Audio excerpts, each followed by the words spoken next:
او منګه د دین د خدمته او د رسول الله مبارک د دغه عقیده د ختم نبوت د تحفظ د خاطره میدان ته راوتیو او ان شاء الله کوم مخې ته مونږ ته د اوسپنې دیوال راځي نو ان شاء الله مونږ به پروا نه کوو مخکې به ځو که خیري او زما نوجوانان وروڼه کاغه د هر جماعت سره تعلق لري ان شاء الله میدان کې به هغه زموږ نه مخکې د قادیانانو مقابله کې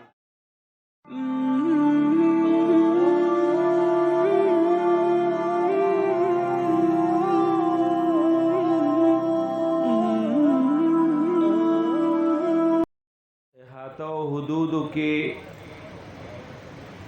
ډېر غیور او په پیغمبر علیه الصلاۃ والسلام او داغه په عقیده ختم نبوت مینو عاشقانو د ټولو نه مخکې زه د تنګي د مجلس عالمی مجلس تحفظ ختم نبوت مشرانو ته باچا صاحب او داغه سره تمام ملګرو ته په دې کامیاب ترین کانفرنس باندې مبارکباد ورکوم یقینا چې زمونږه د سوچ نه بالاتر اجتماع ده 13 ورځ چې څنګه پیر صاحب تاسو ته ووې چې زمونږ په تحصیل ضلع کې د ضلع د عاملې او د تحصیل د مشرانو اجلاسو نو پاغې کې مختلفې خبرې مخې ته راللې او باچا صاحب د ډېر پریشانه لیکن زه دا وایم چې دا نن د دې حقانیت او د دوی هغه کرامت دی او د والد ګرامی او د دې مجلس د دې عاشقانو د هغې دعاګانو درودونو برکت دی چې نن په دې دومره ګرمۍ موسم کې او نن د کلي نه بار په دې دشته کې دا دومره کثیر تعداد باندې دا دومره لوی اجتماع دا د دې خبرې دلیل دی چې په تنګي کې او په 400 کې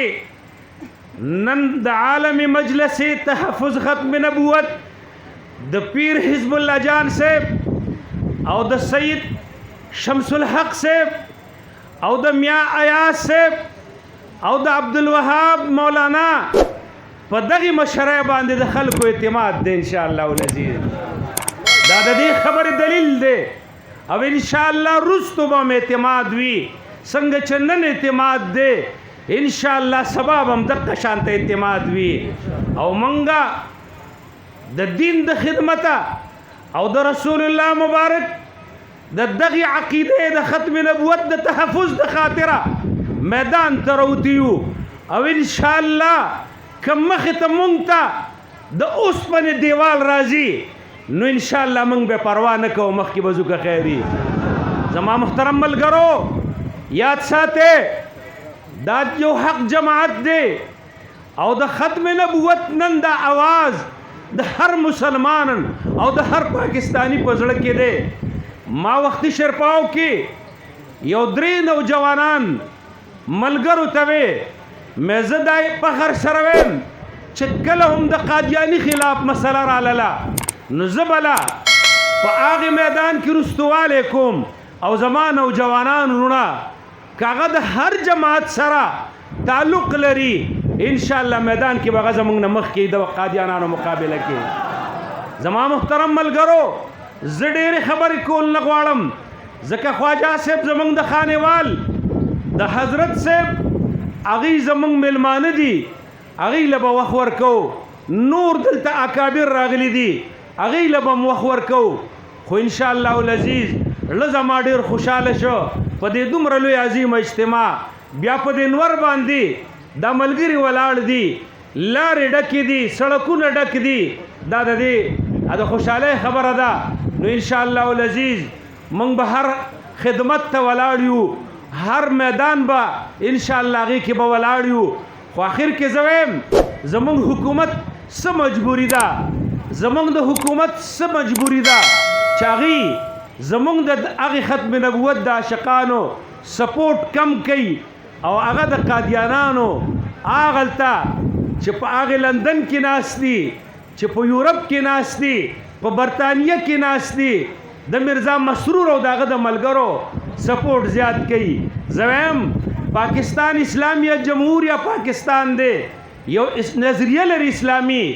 بیا زمونږ آئین موجود دی، قادیانې کافر ګرځېدلی دی، برملا اعلان وکړئ، مه د امریکې پروا کوئ، مه د برطانیې پروا کوئ، مه د بل کافر پروا کوئ، د رب العالمین پروا وکړئ. او چې څنګه قادیانې کافر دی هم برملا ووایي چې کافر دی، او هغه سره همغه مرملا او هغه کار په کار دی چې څنګه هغه د 74 آئین لیکلی دی. نو ستاسو څه مجبوري ده کله کله تاسو د قادیانانو ملګرتیا شروع کړئ، کله د یهودو ملګرتیا شروع کړئ، او کله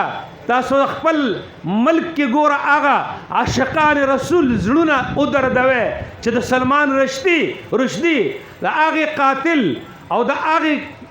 چې هغه کم مجاهد هغه پې ګزار کړی دی او تاسو د هغې مذمت کوئ. ولې کوئ؟ د دې دپاره چې قادیانان خوشحاله شي، عاشقان رسول خفه کوئ، حضور مبارک خفه کوئ، مسلمانان خفه کوئ او قادیانان خوشحالوئ. خدای د پاره ای زمونږ د ملک لیډرانو،